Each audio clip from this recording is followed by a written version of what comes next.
Il avait confié son appartement à une agence depuis 3 ans. Diagnostic à jour, locataire soigneusement sélectionné, loyer versé sans accroc. Quand sa mairie lui a réclamé un permis de louer pour le nouveau locataire, il n'en revenait pas. Son agence ne suffisait donc pas.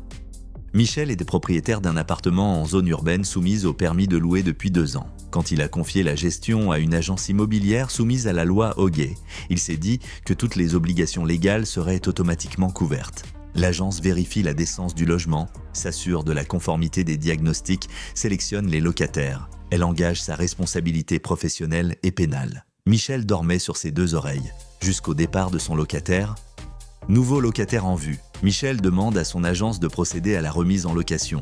L'agence lui rappelle alors qu'il doit renouveler sa demande de permis de louer auprès de la mairie. Michel est stupéfait. Il pensait que confier son bien à un professionnel le dispensait de ces formalités. L'agence lui explique que non, la loi ne prévoit aucune exonération automatique pour les logements gérés par des professionnels. La demande d'autorisation préalable doit être renouvelée à chaque changement de locataire. Le délai d'instruction s'annonce à plusieurs semaines. Le futur locataire attend. La vacance locative s'allonge.